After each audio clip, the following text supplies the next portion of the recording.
विश्व राजनीति से संबंधित और विशेषतः भारत और कनाडा के संबंधों पर आज हम एक चर्चा और एक विश्लेषण के साथ आप लोगों के बीच उपस्थित हुए हैं। मुद्दा आज हमारा है भारत कनाडा संबंधों में खालिस्तानी छाया,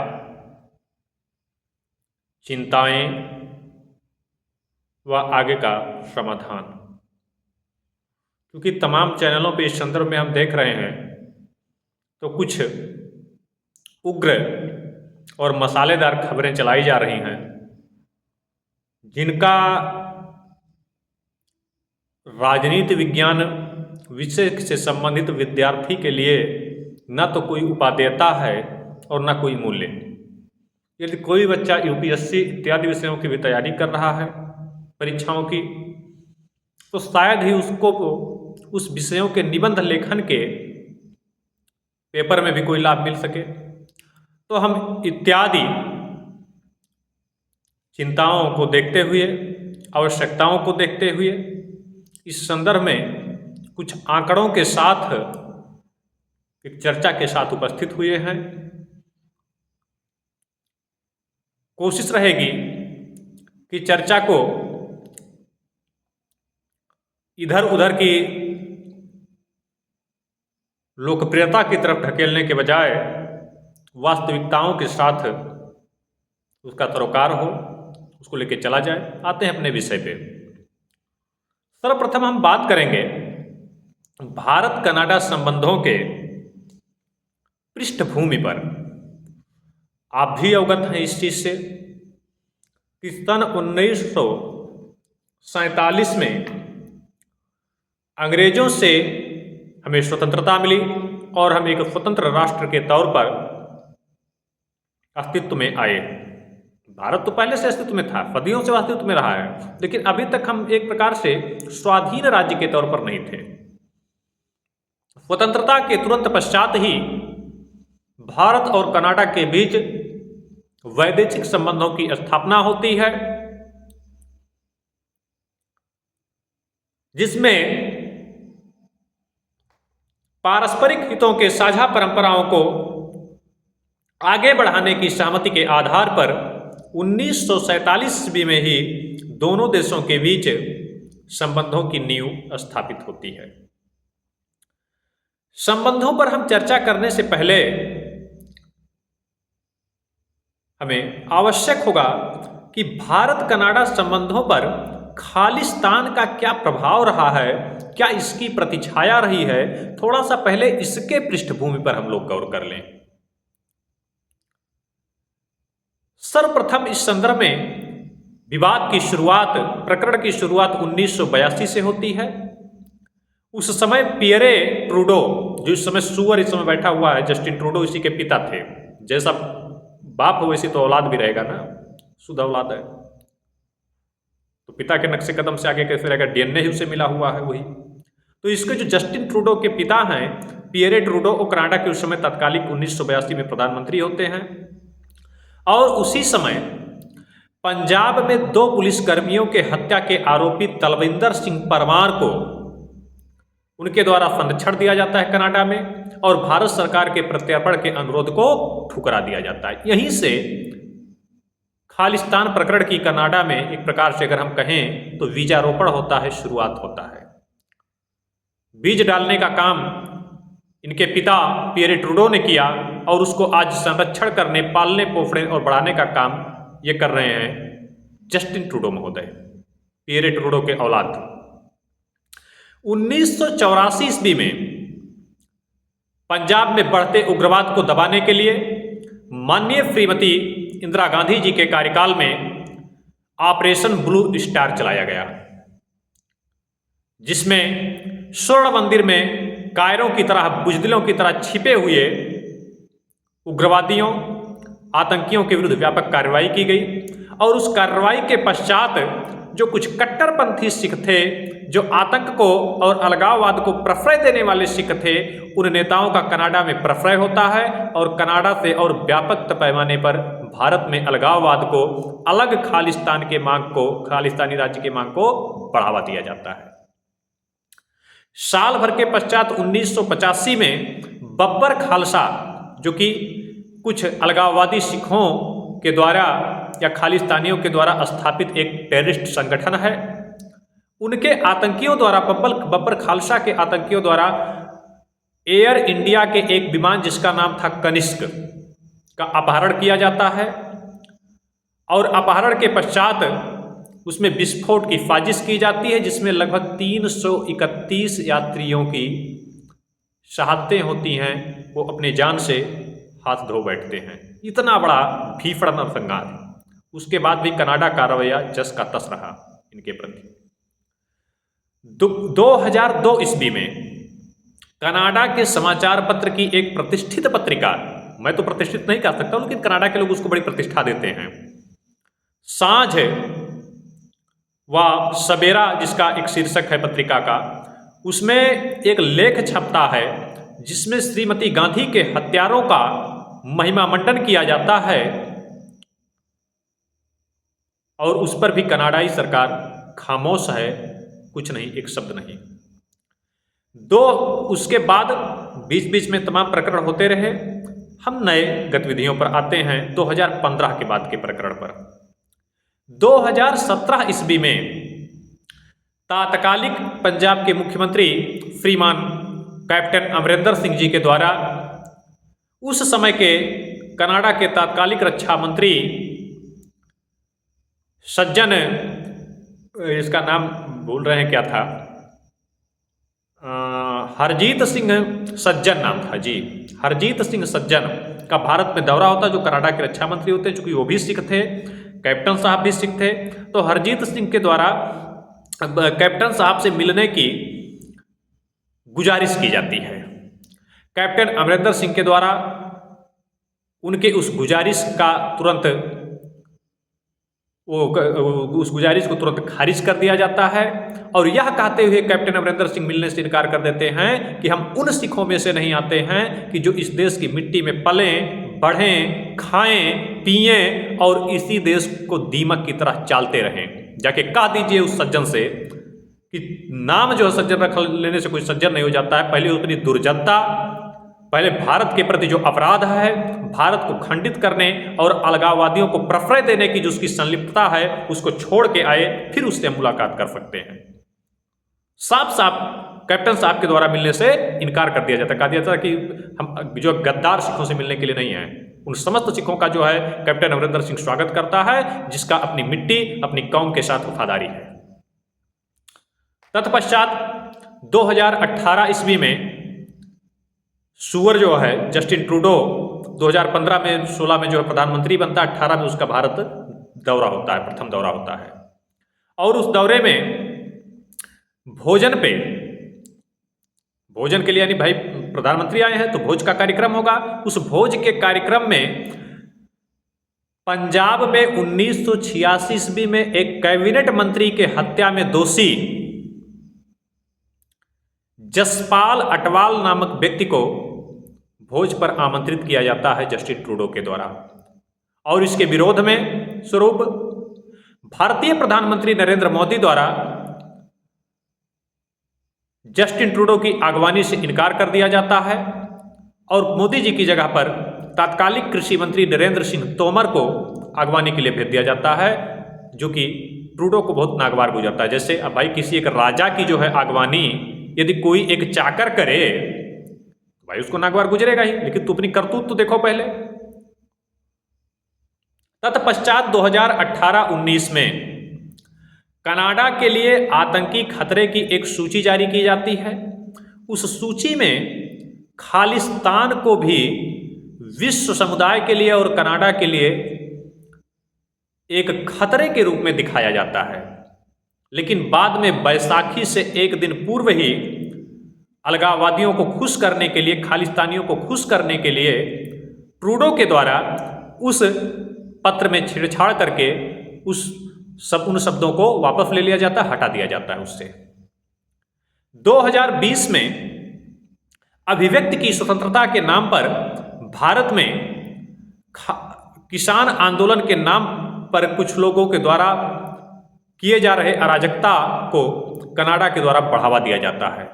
लाल किला पर खालिस्तानी झंडा फहराने वाले के विरुद्ध जब भारत सरकार के द्वारा कार्रवाई की जाती है तो कनाडा के द्वारा इस आधार पर उसकी निंदा किया जाता है कि भैया प्रत्येक व्यक्ति को विचार और अभिव्यक्ति की स्वतंत्रता होनी चाहिए और उसकी इस स्वतंत्रता पर किसी प्रकार का कुठाराघात नहीं होना चाहिए। अभी दोगलापंथी इनका देखिएगा, कितनी इनके यहाँ अभिव्यक्ति की स्वतंत्रता है, कितने स्वतंत्रता के पैरोकार हैं। और इसीलिए मैं तब भी कहता था कि ये आंदोलन किसानों के केवल नाम पर अलगाववादियों, उग्रवादियों, आतंकवादियों और गद्दारों को प्रश्रय देने का फंडिंग का एक माध्यम है। किसान कभी जो है 2-2 साल 3-3 साल तक जो है बॉर्डर को फीस करके नहीं बैठ सकता। एक फसल उसकी डूबेगी, उसकी पीढ़ियां मर जाएंगी। जो है एक बार पत्थर पड़ता आत्महत्या कर लेना पड़ता उसको। 3-3 फसल जो है तुम काटने नहीं जा रहे हो, बैठ के जो है बॉर्डर को जाम करके जो है व्यापार को अवरुद्ध करके आवागमन को अवरुद्ध करके बैठे और तुम कहते हो मैं किसान हूं।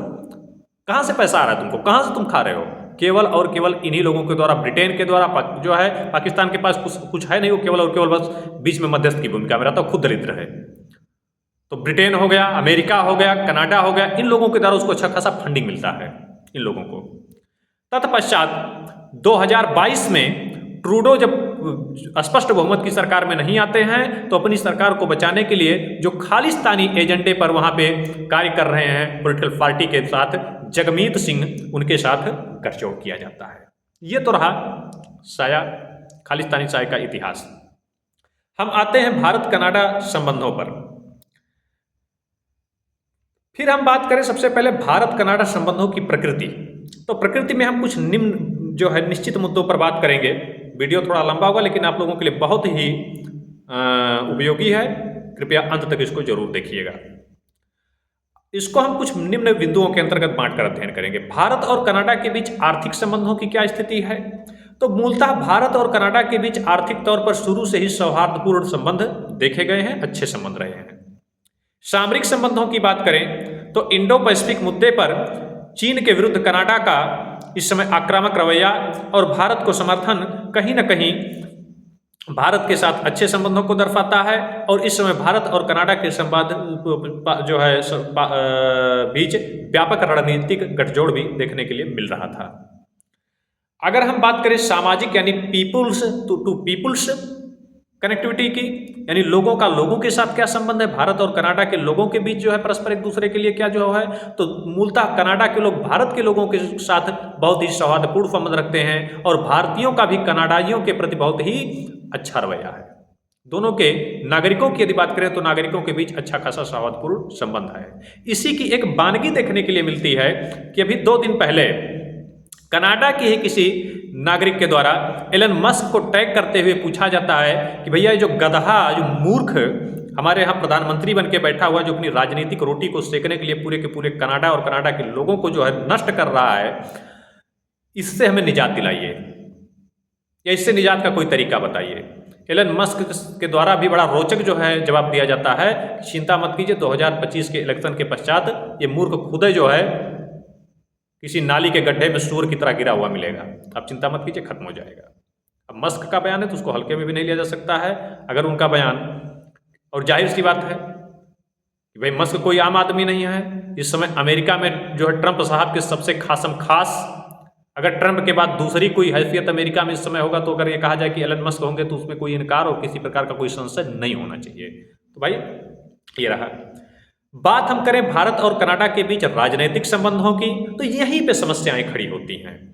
समस्या क्या है कि कनाडा के द्वारा उग्रवादी तत्वों को, भारत विरोधी तत्वों को बराबर फंड छड़ दिया गया।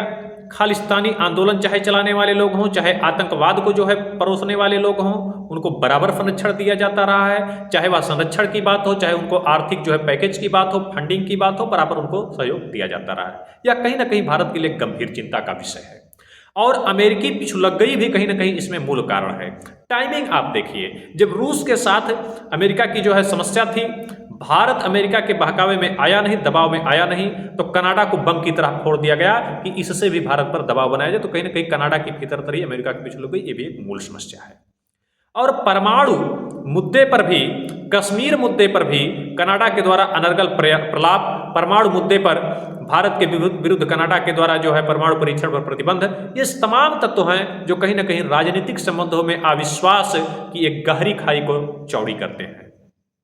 तत्पश्चात हम बात करें भारत और कनाडा के बीच सौहार्दपूर्ण संबंधों के चरण की, तो 1982 से पहले भी अगर देखें 1947 से लेकर 2006 तक भारत और कनाडा के बीच पॉलिटिकल संबंध बहुत अच्छे, कूटनीतिक संबंध, डिप्लोमेटिक जो है रिश्ते बहुत अच्छे नहीं रहे। किंतु 2006 में कनाडा में 2006 से लेकर 2015 तक अनुदार दल की सरकार सत्ता में आती है, जिसको आप कंजर्वेटिव पार्टी के नाम से जानते हैं, क्योंकि ट्रूडो साहब अपने आप को उदारवादी मानते हैं, जो विरोधी उनके अनुदार दल के माने जाते हैं, कंजर्वेटिव पार्टी। तो उसकी वो शासन सत्ता में आते हैं, 2006 से लेकर 15 तक उनका शासन सत्ता होता है, जिसमें स्टीफन हापर उसके प्रधानमंत्री बनते हैं।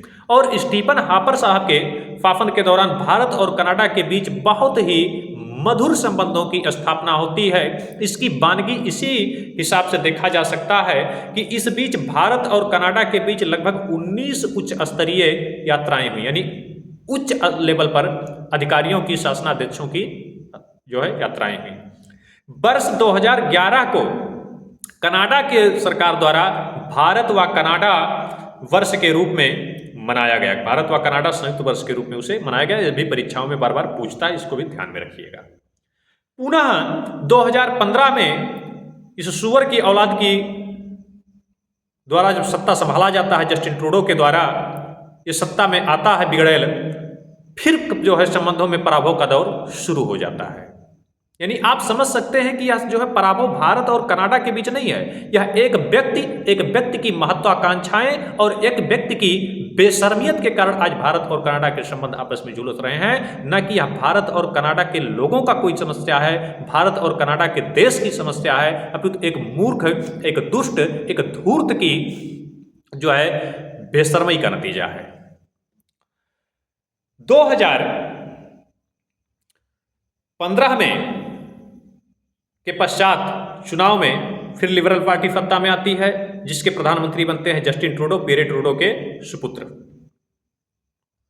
और इनके द्वारा पुनः उसी पुराने अलगाववाद, पुराने जो है चीजों को, राग को फिर अलापा जाता है। अब बात हम करते हैं भारत और कनाडा के बीच कूटनीतिक विवाद से उत्पन्न चिंताओं पर। क्या क्या चिंताएं हैं? तो पहला सबसे बड़ा प्रभाव इस पर यह पड़ेगा, चिंता सबसे बड़ी है FTA, ये वार्टा यानी फ्री ट्रेड एग्रीमेंट। वार्ता यह कहीं ना कहीं खटाई में जा रही है। भारत सरकार ने इस पर विराम लगा दिया है कि भैया कोनो ट्रेड वार्ता ना हुई जो पर।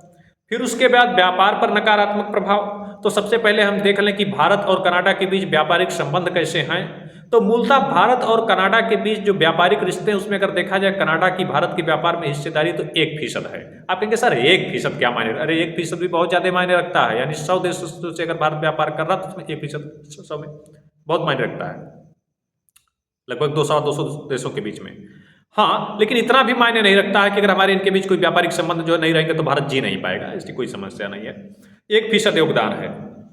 भारत इस व्यापार में अगर देखें तो कनाडा से दाल और उर्वरक का प्रमुख तौर पर उत्पादक देश है, उत्पाद जो है आयातक देश है, आयात करता है, जिसमें 25% जो है संपूर्ण दाल का आयात जो है कनाडा से हम करते हैं और 5% उर्वरक का आयात करते हैं।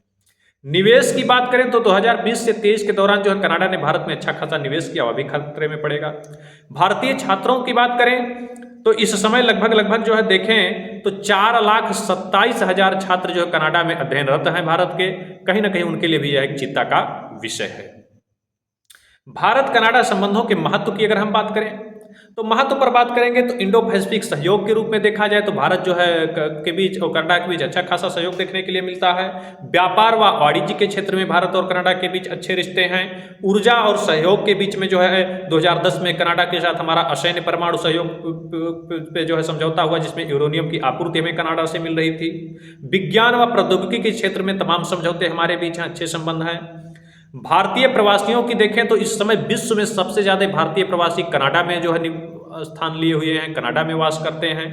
इसका अंदाजा इसी से लगाया जा सकता है कि कनाडा के संपूर्ण जनसंख्या का 3% केवल भारतीय प्रवासी वहां निवास करते हैं, यानी अगर 100 लोग कनाडा में हैं तो 3 लोग केवल भारतीय प्रवासी के रूप में वहां बैठे हुए हैं।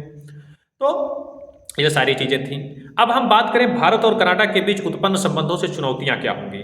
तो पहला है खालिस्तानी अलगाववाद को बढ़ावा। यह एक प्रमुख चुनौती है जिससे कि भारत और कनाडा के संबंध इस समय जो है गिरी हुई स्थिति में जा रहे हैं। भारतीय दूतावास, राजदूतों व प्रवासी भारतीयों पर हमले और उनका जो है कनाडा के जस्टिन ट्रूडो का मौन रहना, यह भी कहीं ना कहीं चिंता का एक मूल कारण है। कनाडाई दोगलेपंथी, उग्रवादियों और आतंकवादियों पर निज्जर जैसे लोग जब मारे जाते हैं तो कनाडा के प्रधानमंत्री हायतौबा मचाने लगते हैं। वहाँ पर जो है अभिव्यक्ति और विचार की आज़ादी, स्वतंत्रता की बात जो है करने वाले जो जस्टिन ट्रूडो की बेशर्मियत देखिए कि आतंकवादियों के लिए अभिव्यक्ति की आज़ादी, उनकी सुरक्षा की जो है चिंता। लेकिन जब भारतीय दूतावास के कर्मचारियों को जो है टारगेट बनाया जाता है, उन पर हमले होते हैं, तब वहाँ पर इनके लिए कोई जो है अभिव्यक्ति की आज़ादी नहीं, चिंता नहीं है। भारतीय दूतावास के अधिकारियों की फोन टैपिंग इनके द्वारा कराई जाती है, तब उनके अभिव्यक्ति की आज़ादी की इनकी चिंता नहीं रहती, तब इनको कनाडा के जो है उदारता नहीं जो दिखती है, तब कनाडा का जो कानून इनको नहीं दिखता है। फिर तत्पश्चात भारतीय दूतावास के कर्मचारियों पर जानलेवा हमला होता है, वहाँ पर कोई कार्रवाई नहीं। अभी जो है हालिया प्रकरण में वहाँ एक सभा चल रही थी जिसमें जो है खालिस्तानियों के द्वारा हिंदू सभा पर घुसकर जबरन जो है हमले किए जाते हैं, लाठियां डंडा भाजे जाती हैं, और वहाँ पर पुजारी के द्वारा यदि कोई बयान दे दिया जाता है तो कहा जाता है कि इससे जो है नफरत फैल रहा है, जो लाठी चला रहा है, जो गोलियां चला रहा है वहाँ जाके, उसके जो कृत्य से नफरत नहीं फैल रहा है, और पुजारी के बयान से नफरत फैल रहा है और पुजारी को बर्खास्त कर दिया जाता है। यह कहीं ना कहीं इनके विचार और अभिव्यक्ति की स्वतंत्रता के दोगलेपंथी दावे को उजागर करता है। विचार और अभिव्यक्ति की स्वतंत्रता का नजीर और भी देखा जा सकता है कि भी ऑस्ट्रेलिया के दौरे पर गए भारतीय विदेश मंत्री सुब्रमण्यम जयशंकर जी के द्वारा एक साक्षात्कार भारतीय ऑस्ट्रेलियाई मीडिया को दिया जाता है, और जब ऑस्ट्रेलियाई मीडिया का चैनल इस साक्षात्कार को कनाडा में चलाना चाहता है तो कनाडा की इसी ट्रूडो के द्वारा, बेशर्म ट्रूडो के द्वारा उस साक्षात्कार को चलाने पर रोक लगा दिया जाता है। वहाँ इनको अभिव्यक्ति की स्वतंत्रता याद नहीं आती है। यानी आतंकी यदि कोई बात कर रहा है तो उसकी बात महत्वपूर्ण है, किंतु भारतीय विदेश मंत्री की बात यदि कनाडा में चली जाए तो भारतीय वहाँ पे अभिव्यक्ति की स्वतंत्रता इनको याद नहीं आती। इसलिए नहीं याद आती है क्योंकि सच्चाई खुल जाएगी, इनकी कलई खुल जाएगी, और कनाडा के लोग कतई नहीं चाहते हैं कि इस धूर्त की वजह से, नासमझ की वजह से, बेवकूफ़ की वजह से, दुष्ट की वजह से भारत और कनाडा के संबंध खतरे में पड़े। इसलिए इस डर से, इस वजह से इन्होंने उसको प्रतिबंध लगा दिया। बात करते हैं आगे की राह पर। तो आगे की राह में बात करें तो कहीं ना कहीं भारत और कनाडा के बीच पुनर्संबंधों की बहाली के लिए पुनः आवश्यक है कि भारतीय चिंताओं को समझते हुए कनाडा के द्वारा उग्रवादी तत्वों पर लगाम लगाया जाए। वहां पर दोगलेपंथी की नीति से ऊपर उठकर कानून और संविधान के अनुसार शासन सत्ता का संचालन किया जाए। वैदेशिक संबंधों में पूर्वाग्रहों से निजात पा लेते हुए परस्पर हितों को ध्यान में रखते हुए, दृष्टिगत रखते हुए आगे की नीतियों का निर्धारण किया जाए। और सबसे ज़्यादा महत्वपूर्ण है, भारत और कनाडा के लोगों के बीच परस्पर जो है इस संदर्भ में वहाँ की सरकारों को पर दबाव बनाया जाए। कनाडा के लोगों के द्वारा जो है वहाँ की सरकार पर दबाव बनाया जाए, और साथ ही साथ मीडिया को भी इस संदर्भ में रचनात्मक सहयोग, मीडिया से भी रचनात्मक सहयोग की अपेक्षा है कि मीडिया के जो प्रतिष्ठित, इस समय पत्रकार प्रतिष्ठित तो है नहीं, लेकिन भाई कहना पड़ता है, जो बिके हुए पत्रकार अगर कहा जाए तो ज़्यादा अच्छी होगी, जो केवल और केवल टीआरपी के लिए खबरें चलाते हैं, पाकिस्तान उड़ गया, चीन जो है थर थर काँप रहा है, ये टीआरपी के तरह खबरें ना चला के परस्पर जो है संबंधों में आग लगाने वाली खबरों की जगह पे जो है वास्तविक खबरों की रिपोर्टिंग की जाए, और परस्पर ऐसे खबरों को की रिपोर्टिंग की जाए, ऐसे खबरों को संचालित किया जाए जिससे कि दोनों ही देशों की जनता में जागरूकता को बढ़ावा दिया जा सके, दोनों ही देश की जनता वस्तुस्थिति से अवगत हो सके। इसी के साथ हम यहाँ पर विराम देते हैं। धन्यवाद। आशा है कि यह समस्त छात्रों और के लिए उपयोगी होगा, यूपीएससी के जो है छात्रों के लिए भी यह वीडियो उपयोगी होगा। साथ ही यह चर्चा अन्य लोगों के लिए जो भी देश और विदेश या इत्यादि के प्रकरणों पर रुचि रखते हैं उनके लिए भी उपयोगी होगा। इसी के साथ इस चर्चा को मैं विराम देते हैं। धन्यवाद।